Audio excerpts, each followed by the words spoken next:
დღემშვიდობისა.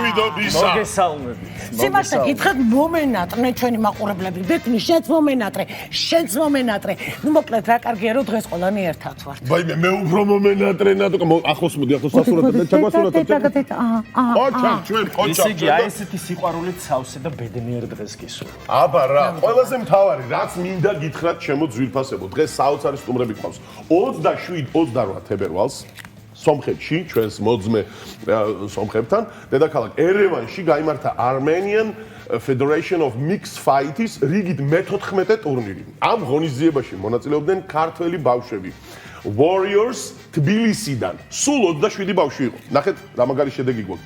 16 ოქრო, 3 ვერცხლი და 2 ბრინჯაო, აი ეს არის ჩვენი ბავშვების მონაპოვარი, მედლები და დიდი გამარჯვება ჩემო ძვირფასებო, ასევე აღსანიშნავია ისიც რომ გამარჯვებულ ბავშვებს შორის იყვნენ დებიუტანტებიც, ამ დიდი წარმატების შესახებ სასაუბროდ დღეს არაჩვეულებრივი სტუმრები მოვიწვიოთ, Warrior თბილისის დამფუძნებელი ჩვენი გიგა კუხალაშვილი, მწვრთნელი მანუჩარ კვაშილოვა და ასევე ბექა კაკალაშვილი, მწვრთნელი და პროფესიონალი, ასე ვთქვათ, თავისი საქმის. კი ბატონო, ჩვენი ხა ცოტა ფრთხილად უნდა ვილაპარაკოთ, მაინც მებრძოლები გვყავს ეთერში და რა ვიცი, რამე არ შეგვეშალოს. არა, სხვებმა არ გვაწყენინონ ქვია ამას რა.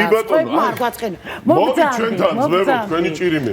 აუ. დედა რა ბიჭები. ნაკლები ხალხი კი არ გვინდა აფხაზეთზე და ოსეთზე. მშვიდობიანი ხალხი ვარ. მობძანდით. მოგძანდით. ხო, ჩემო ბატონო. თავი ისე იგრძენით, როგორც საკუთარ სახლში სათადანი ხართ, ყველგანმაც იქნება თქვენი პროფესიიდან გამომდინარე. როგორ ახართ? ძალიან კარგად გახარებულები, მაყოფილები, ესეთი სიხარული მოგვენიჭეს. ნამდვილად. ბავშვებმა ჩვენ ამ წრენი. მარტო თქვენ კი არა, მთელი საქართველო გახარებულია, 16 ოქრო წარმოგიდგენია. ფიქრობ, არ ყოფილა, მე მგონი არცად, მაგრამ ალბათ პირველი შეკითხვა მაინც ეს იქნება, რომ აი ამ ღონისძიების შესახებ რომ მოგვიყვეთ. აი მანუჩარი მოგუყვება დეტალურად ამ ღონისძიების შესახებ. რაც შეეხება ამ ღონისძიებას, უკვე ამ ერთ წელიწადში ვიყავით 3-ჯერ სომხეთში და ყოველ ჩვენს წასვლაზე გამგზავრებაზე სომხეთში ანუ ყოველ წასვლაზე იზრდება ოქროს მედლების რაოდენობა. აუ ჩამოვიდნენ და დავიღუპეთ. ესე იგი, რა ვიცი, რატო დავკარგეთ ჩვენ და სომხებმა ერთმანეთი არ ვიცი. რამოდენიმე თვეში თუ წავალ სიტყვაზე 27 იქნება თუ 30 სპორტსმენი ყველა სინჯის, ანუ ყველა სპორტსმენიდან ველოდები ოქროს მედალს. საამაყო შედეგია ნამდვილად და გილოცავთ დიდი სიხარული. პირველ რიგში მადლობას ვუხდი ჩემს სპორტსმენებს, როგორც აღნიშნეთ, დებიუტანტები იყვნენ და მაგათთვის ესეთი ეტაპი იყო ეს, რომ და საკმაოდ გაუმკლავდნენ ძალიან კარგად. სხვადასხვა დებიუტანტები ვინც იყვნენ, ყველამ აიღო ოქროს სინჯის მედალი. მართლა? 16-ვე? 16-ვე არ იყო, უბრალოდ რამოდენიმე იყო 3-4 მებრძოლი ისეთი, რომელიც დებიუტანტი იყო და ოქროს სინჯის მედალი აიღო დებიუტანტი. ეს უბრალოდ აღსანიშნავია, რომ დებიუტს რო აკეთებ, დებიუტანტი ხარ, ძალიან რთული არის ემოციონალურად, ფსიქოლოგიურად და აქ იმის თქმა უნდა და მანუჩარს რომ აი ეს ყველაფერი მარტივად გადალახეს ბიჭებმა. ანუ ჯამში 21 მედალი შემოვიტანეთ ყველანაირი სინჯის, ხო? აი რა იყო ამისი ფაქტიურად შეიძლება ითქვას აი რაღაც აი რას აძლევთ იმისათვის რომ ასეთი აი რა მნიშვნელობისაა ესეთი საერთაშორისო ფესტივალები, ტურნირები? ესე გადაჭრით ვერ ვიტყვი როგორ და რანაირად ვაძლევთ, მაგრამ აშკარად ჩანს რომ სწორი მიმართულებით მივდივართ. მე პირადად მეხმარება რომ აქტიურ სპორტში ვარ, დიდ სპორტში ვარ და ამასობაში, ანუ კარგად ვახერხებ რომ არ მოვდუნდე, როგორც მწვრთნელობაში, ასევე ჩემს კარიერაში და ეს ყველაფერი საერთო ჯამში მეხმარება რომ შედეგი დავადებინო ბავშვებს. ხო, შენ მოქმედი სპორტსმენი ხარ და როგორ ახერხებ აი ამ შენი საქმიანობის და მწვრთნელობის ერთად შეთავსებას? საკმაოდ რთული არის, მაგრამ ეს გამოწვევა თითქოს და ყველაფერში მეხმარება რომ ის საუკეთესო შედეგი დავდო. მე ვიტყვი ეს ცოტა აკლებს ახლა მანუჩარს იმდენად უყვარს თავისი ბავშვები და იმდენად ჩართული არის ამ პროცესში, არა მარტო სავარჯიშო პროცესში, აი თითქმის ყოველდღიურობაში, რომ მაგიტომაც გამოზდის ეს შედეგი და არა მხოლოდ მანუჩარი, აი ბექაც პროფესიონალი სპორტსმენია, მაგრამ იმდენად უყვართ თავიანთი საქმე და იმდენად გათვით სისხლძარღვებული აქვთ ეს ყველაფერი ამ საქმიანობიდან გამომდინარე, რომ აი შედეგით სახეზეა და მე მინდა მადლობა გადავუხადო ბიჭებს ასეთი შედეგისთვის და ასეთი მონდომებისთვის. არ შემიძლია არ კითხო, როგორი მწვრთნელია მანუჩარი. ახლა თვითონ არ მოყვება, მორიდებული ადამიანია როგორც კაცრი, მომთხოვნი, თუ რაღაცა მეგობრული თუ შეიძლება ეშინიათ ბავშვებს. ნუ აი თითქმის ყველაფერი ჩამოთვალეთ, როგორიც არის. კაცრიც არის, მომთხოვნიც არის და მეგობრობს კიდეც ბავშვებთან და მეგობრულიც არის.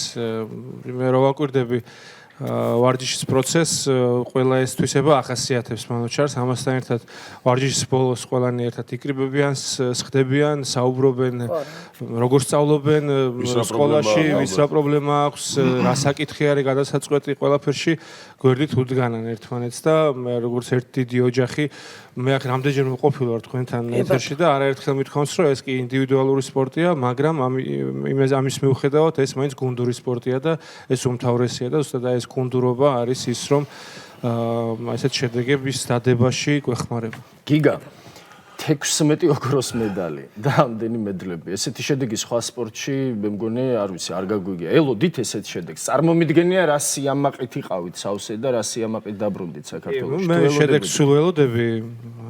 სხვა სპორტშიც არის ახლა როგორ არის ალბათ რა არის ახლა სხვა სპორტშიც ესეთი შედეგები და ზოგადად ქართველები ცნობილი ვართ ახლა სპორტის ძალისმიერ სპორტში განსაკუთრებით, მაგრამ რა თქმა უნდა ველოდი და აი ჩემს მნიშვნელოვანი უფრო იქნება ბექასგან მოვისმინო ჩუმადანი ხმასარიგებს რასელო და ბექა მაგალითად ხო ერთ შეჯიბრზე მოგესალმებით თან ერთი გუნდიდან ბექა კი მარტო ჩვენ ვიყავით საქართველოსდან წასულები Warriors თბილისში ვიყავით და ნუ რა თქმა უნდა მოლოდინი ძალიან დიდი იყო მაგრამ ანუ ამ ხელა შედეგი მართლა ჩემთვისაც ძალიან გასახარია საამაყოა და მინდა რომ ბიჭებს გადავუხადო პირველ რიგში ძალიან დიდი მადლობა ნუ ზედიზედ მოვიგეთ დაახლოებით 10 ბრძოლა და აი უკვე ბოლო ბრძოლას ჩვენი იყო და მართლა სომხები ტაშს ვიკრავდნენ ისეთი ბრძოლები ჩავატარეთ ანუ ჩვენი ბრძოლით ჩაიხურა იუენსი და ესე იგი ჩვენი მოძმე სომხები ტაშს გიკრავდნენ კი არა მარტო ერთი ქვეყანა 800 მონაწილე იყო ხო მაგრამ ჩვენ ვიყავით მხოლოდ წარმომადგენლები საქართველოში და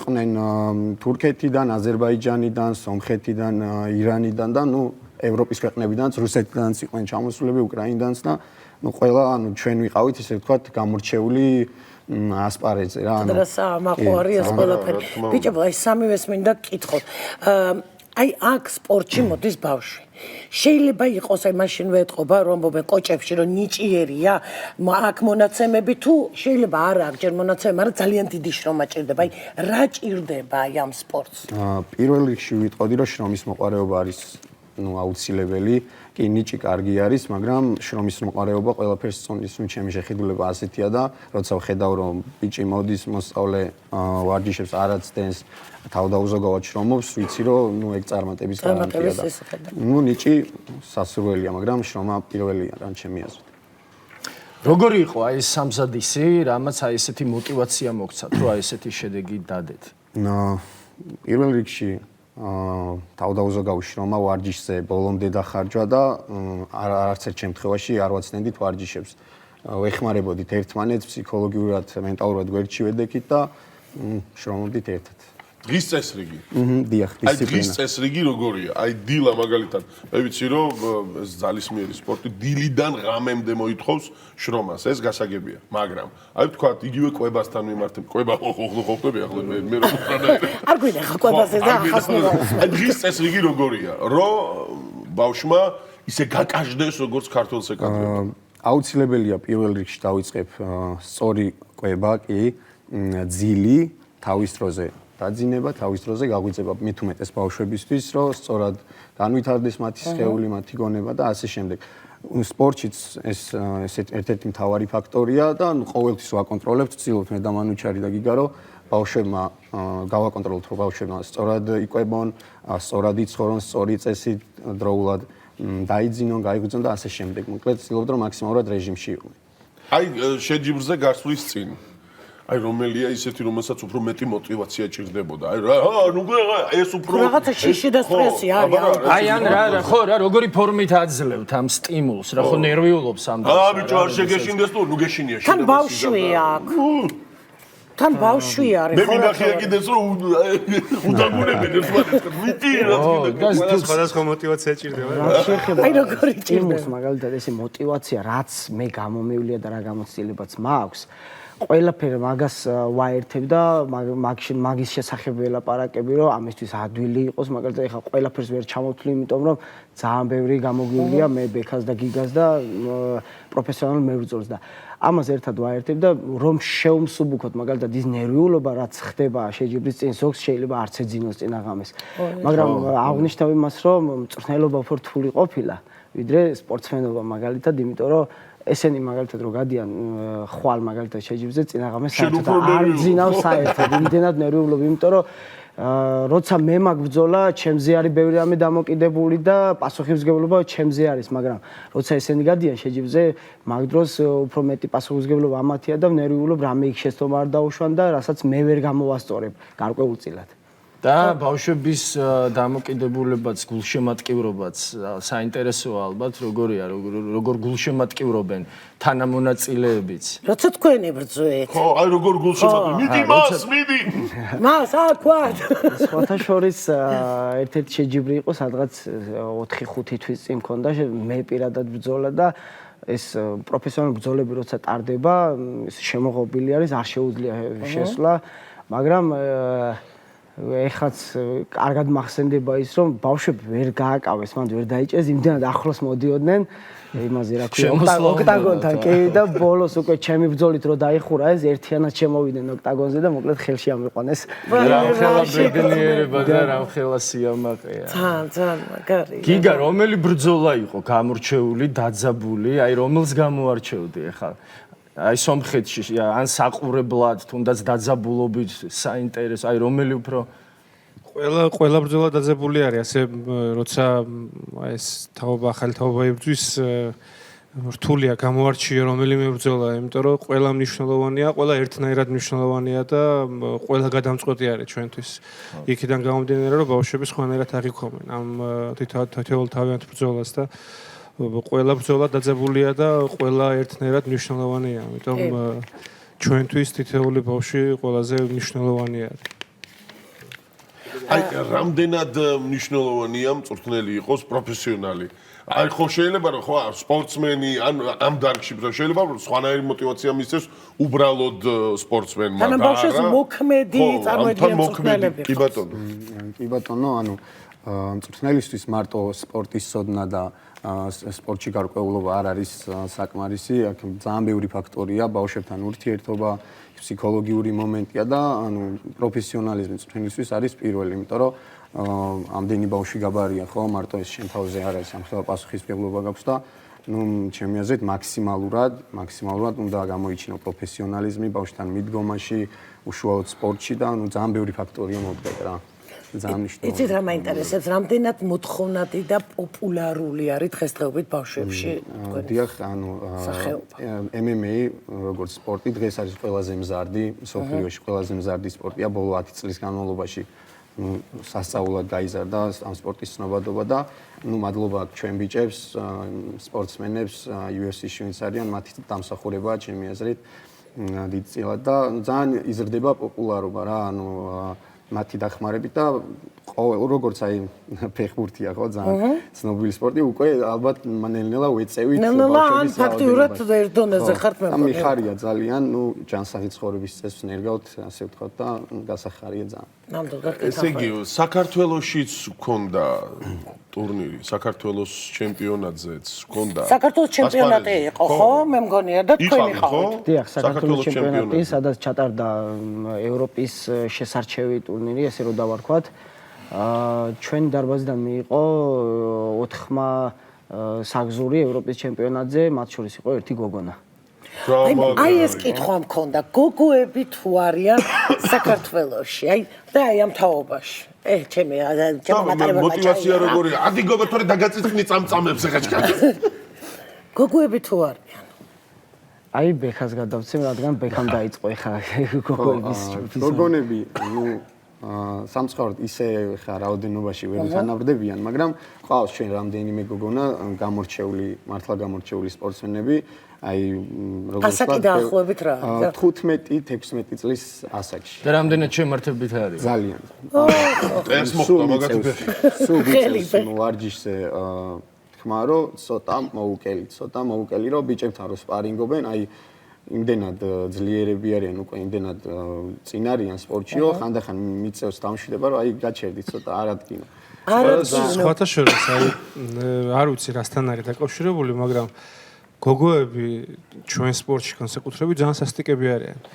თუნდაც აი გოგოების ბრძოლასაც რო უყურებ, ისე გამწარებით და გამიტებით იბრძვიან, რომ ფიქრობ, რომ აი რამე არ დაუშავონ ერთმანეთს და განსაკუთრებით მაშინ როცა ბიჭებთან ატარებენ სპარინგებს, ძალიან სასტიკები არიან. ნუ ესეთები ვართ გოგოები რაღაცნაირი სასტიკები. ბიჭებო, ყველაზე პატარა რა ასაკის არის თქვენს გუნდში? ყველაზე პატარა მყავს მოსწავლე და მყოლია 4 წლის. 4 წლი? 4 წლიდან უკვე სრულიად შესაძლებელია რომ დაიტვირთოს ბავშვი. რა თქმა უნდა, შესაბამისი დატვირთვები აქვს მაგას და შესაბამისი შერჩეული ვარჯიშები აქვს. მე უნდა გადავიდე ახლა ბავშვებთან და უნდა წარმოვიდგინონ იცი რა ცოტა გვეჭორაო ეხლა იმათმა. მე ვიცი დრო აღარ დამჩება, ერთს ვიტყვი, მე ვიყავი ერთ-ერთ ტურნირზე, ფანტასტიკური, არაჩვეულებრივი დრო, სადაც გიგა იყო კომენტატორი, არა მარტო მსოფლიო ჩემპიონია, არამედ ფანტასტიკური კომენტატორიც არის და ვიცი ამის გულისთვის მე მომხვდება ზევიდან, მაგრამ არა მე როგორ ახარ, ხო ხართ კარგად? ბიჭებო, ყველაფერი გითხარით, ყველაფერზე არაფერი არის მისაკ. კი ბატონო, ყველაზე პატარა რომელია? აი, რა ქვია ძმაო? გიორგი, რა გვარი ხარ? რა გვარი ხარ? კვარაცხელი. აუ, კვარაცხელიო, უმდომას არეულია. მითხარი, შენც ოქრო ჩამოიტანე, ხო? ხო. როგორი მწვრთნელები გყავს? ხმა მოიღე, კაცო? შენ რა ქვია? იოან. შეხედე, აი, ნაიარევი აქვს. ეს როდის გუშინ იჭუბე თუ? როგორ გექცევიან შენი მწვრთნელები? აი, მკაცრები არიან? საქმის მიმართ კი. საქმის მიმართ კი. აი, სანამ გახვალ რინგზე, მანამდე ყველაზე მეტი, აი, ყველაზე ისეთი დასამახსოვრებელი სიტყვა, რა უთქვიათ თქვენთვის, ბიჭებო? ერთ-ერთი რომელიმე? აბა ძმებო. მოიცა, როგორ? შენ უფრო მეტი გაქვს ნაშრომიო ვიდრე იმასო და ჩვენ ქართველები ვართ და უფრო ძლიერი სულის პატრონები ვართ. აგაშენა ღმერთმა. აი ხო ვიღაცა მაგალითად თუ გითქვიათ რომ მას აი მეშინია თუ ოდნავი რაღაცა ესეთი რაღაცა თუ წამოგწდენიათ, აი რა უთქვიათ ყველაზე მეტი. მოქმედებს ესეთი სიტყვები ჩემზეც რა, წარმოაი ბავშვებს რომ აი რა უთქვიათ, აი ბიჭო. მოსაგებად ხარ გასული და ყველაფერი უნდა დადო რომ მოიგო. აჰა, მოსაგებად. აჰა, აგე რა, კაც შეხედე? ნაიარევია. ესეთი იდეოლოგიით. აი რას ეთქვით თქვენს მწვრთნელებს, ძმებო? რა გაქვთ ისეთი სათქმელი, რაც აი დარბაზში ვერ ეუბნებით. ვის რა გაქვთ სათქმელი? მე მგონია გუნდურად აქვს დარბაზში რასაც ვერ ეუბნებით რა. აბა. მამული, კაცო. მადლობას ვიტყვი პირველ რიგში რა. მაგას ისედაც ვეუბნები, მაგრამ აქედანაც მინდა მადლობა მოუხადო ორივე მწვრთნელს ყველაფრისა ჩვენი საკეთებენ. მადლობა აქედან. რა ემოცია გქონდა როცა ოქრო მოიგე? წინ თუ ერთხლია ეს? მერე რა? თავიდან არ მინდოდა რომ აი ძალიან ბევრი ემოცია გამომეხატა, მაგრამ ჩემ თავს ვუხარი რომ აუცილებლად შემდეგ შეჯიბრზე უნდა გავიდე, უნდა დავდო ბოლომდე ჩემი თავი და უნდა მოვიგო.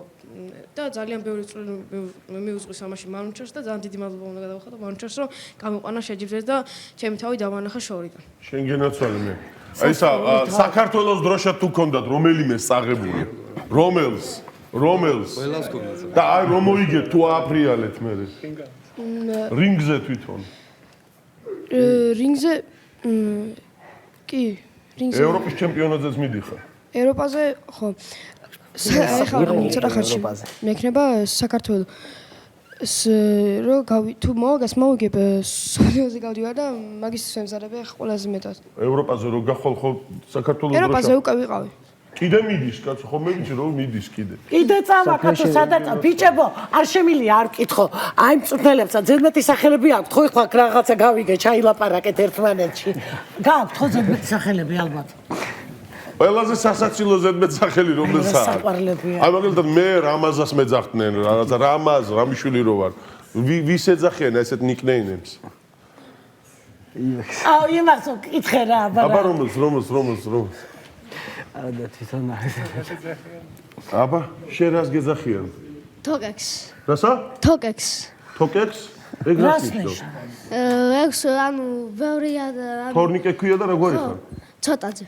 ა ცოტაძე აჰა გასაგები ოჩა აგრები ხარ ესე რომელს გიგა ვიჟე ლაპარაკობ რომელი სახელი მითხარ და მე მივარ კაც მო იცი ალბათ გადმოვინაცვლა და ერთი შეკითხვაც მინდა დავსვა რა როდესაც აი ესეთი წარმატებული ადამიანი სოფლიო ჩემპიონი შერეულ ორთაბრძოლებში არის დამფუძნებელი არის ეს წარმატების და мотиваციის გარანტი დიახ ანუ მე ზოგადად სპორტი როცა დავიწყე გიგა გუხალაშვილი იყო ის ერთ-ერთი ადამიანი ვის ჭუბებსაც უყურებდი მე ვნახულობდი და ანუ ამან მომცა мотиваცია რომ საერთოდ მე წლების წინ ვარჯიში დამეწყო სპორტში და ნუ უკვე დღეს ახლა აქ ვარ ბიჭებმა ამხილა წარმატებას მიაღწიეს და რა თქმა უნდა გიგას გვერდში დგომა ძალიან მნიშვნელოვანია და ძალიან დიდი мотиваცია როგორც წვრთნელებისთვის ჩვენთვის ისევე ბავშვებისთვის კი ბატონო და ჩვენც ამაყივართ თქვენით და რა არის მორიორ თბილისის ყველაზე მთავარი მესიჯი ქართველებისთვის და ბავშვებისთვის ალბათ იქნებოდა რომ გამოირჩევა შრომის მოყვარეობით და როგორც ასე ერთი სიტყვაში რო ჩავეტიო მთლიანად ვართ ერთი ოჯახი ერთმანეთის გამტანები, გვერდში მდგომები და ჩვენონის სულისკვეთება რაც ნამდვილად ქართულ ვაჟკაცს გააჩნია.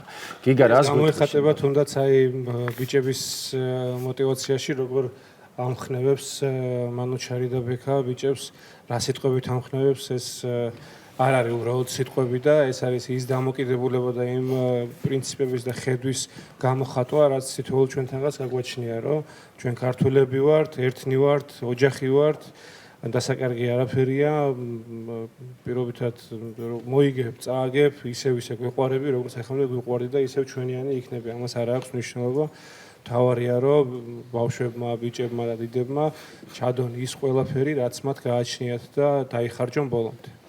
და ხაზგასმით და გულწრფელად უნდა ვთქვა რომ ძალიან დიდი მადლობელი ვარ თქვენი, ძალიან ამაყი ვარ თქვენით და ყოველთვის მთელი ცხოვრება თქვენი გულშემატკივარი ვიქნები. მადლობა ყველაფრისთვის. იხარეთ, იმრავლეთ, სხვათა შორის საქმე მინდა დავსძინო, რომ დავით ძალიან ბევრი საინტერესო სახე აქვს ბავშვებსაც და მწვრთნელებსაც. აქედან გამომდინარე, ძალიან დიდი შანსია რომ ფილმებშიც დაგიძახონ მით უმეტეს იმისას რომ ზოგიერთები მართლა სტეთემს მივამსგავსე 1-2 არ ვიტყვი სახელს და გვარს და ასე კი კაცო რა მაგისტრის ვარ მე აქ შეგენაც ვარ ძალიან დიდი მადლობა ძალიან დიდი მადლობა ყველაფრისთვის წარმატებები აბაძმებო ჩვენ ქვეყანას გავმარ და გენაცვალეთ წავედით ახლა რეკლამაზე კი ბატონო